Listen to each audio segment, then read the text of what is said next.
Hello everyone, সবাইকে welcome জানাই আমার চ্যানেলে।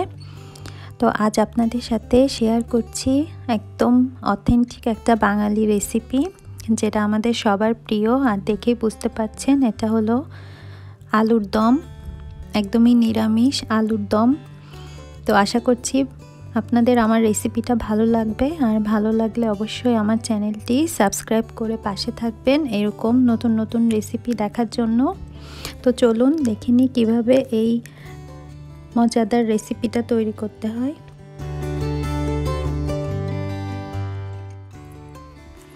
এখানে আমি প্রায় 2 পাউন্ডের মতো আলু নিয়ে নিয়েছি। এখন আলুগুলোকে আমি সেদ্ধ করে তারপর খোসা ছাড়িয়ে নেব।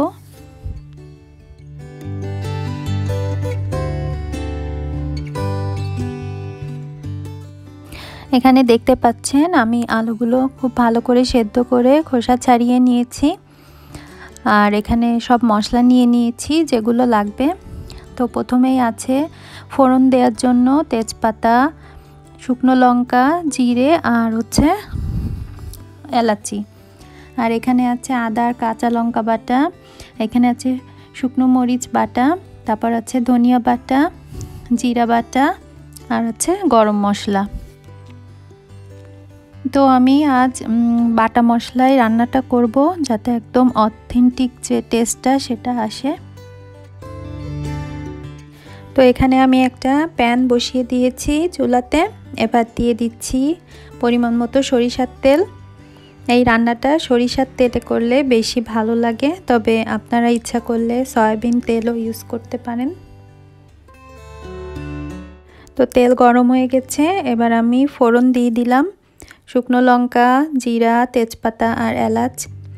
তো দিয়ে খুব ভালো করে ভেজে নেব 2-1 মিনিট। আর এই রান্নায় কিন্তু অবশ্যই ফোড়নটা দেওয়ার চেষ্টা করবেন, ফোড়ন না দিলে কিন্তু সেই টেস্টটা পাওয়া যাবে না।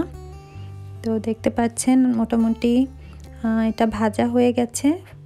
এবার দিয়ে দিলাম সেই সেদ্ধ করে রাখা আলুগুলো দিয়ে খুব ভালো করে ভেজে নিতে হবে।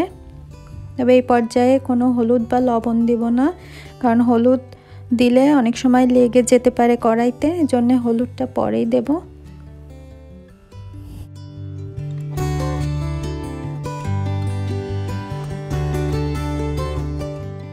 তো দেখতে পাচ্ছেন মোটামুটি ভাজা হয়ে গেছে, কালারটা একটু চেঞ্জ হয়েছে। এই পর্যায়ে আমি দিয়ে দিলাম পরিমাণ মতো লবণ।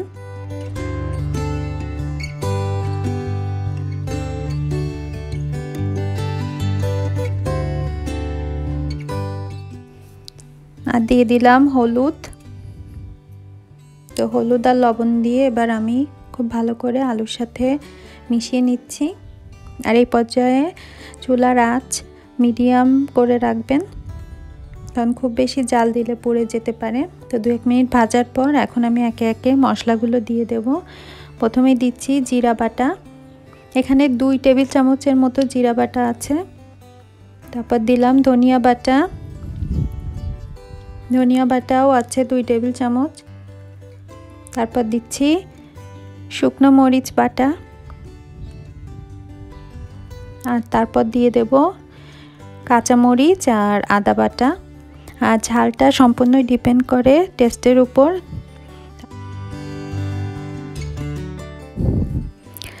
তো আপনারা মরিচ আপনারা যে যেরকম ঝাল পছন্দ করেন তার উপর ডিপেন্ড করেই দিবেন। আর এখানে দিয়ে দিলাম আবারও 1 চা চামচের মতো হলুদ দিয়ে সব কিছু খুব ভালো করে এবার মিশিয়ে নেব আলুর সাথে। আর মশলাটা দিয়ে আলুগুলো কষিয়ে নেব যতক্ষণ পর্যন্ত না তেলটা উপরে উঠে আসে।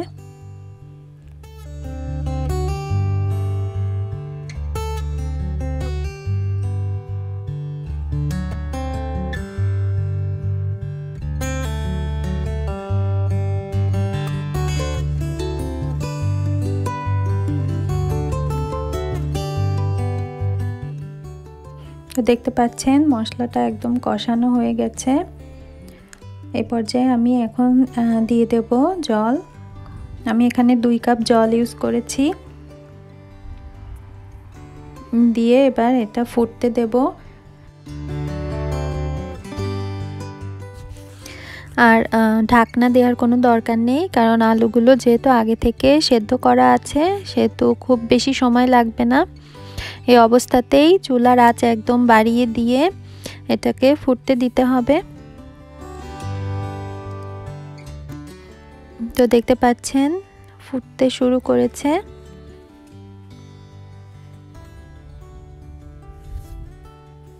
তো খুব বেশিক্ষণ লাগবে না, 10 মিনিটের মতো জাল করলেই হয়ে যাবে। তবে যদি আপনারা ঝোলটা বেশি খেতে চান তাহলে বেশি রাখবেন। আর আলুর দম একটু মাখা মাখায় ভালো লাগে। তো আমার দেখতে পাচ্ছেন ঝোলগুলো শুকিয়ে গেছে। আমি এবার সবশেষে গরম মশলার সাথে সামান্য সরিষার তেল মিশিয়ে দিয়ে তারপর সেটাই দিয়ে দিলাম। এতে করে খুব সুন্দর একটা ফ্লেভার আসবে। তো আমার রান্না অলমোস্ট শেষ। তৈরি হয়ে গেল দারুণ স্বাদের জিভে জল আনা আলুর দম, যেটা গরম গরম ফুলকো লুচির সাথে খেতে অসাধারণ লাগে। তবে গরম ভাত দিয়েও খাওয়া যায়।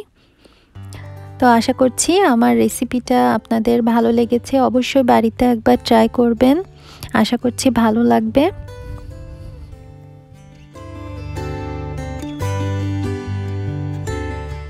আজ এই পর্যন্তই, দেখা হবে নতুন কোনো রেসিপি নিয়ে। সেই পর্যন্ত সবাই ভালো থাকুন, সুস্থ থাকুন, নিরাপদে থাকুন। Bye bye.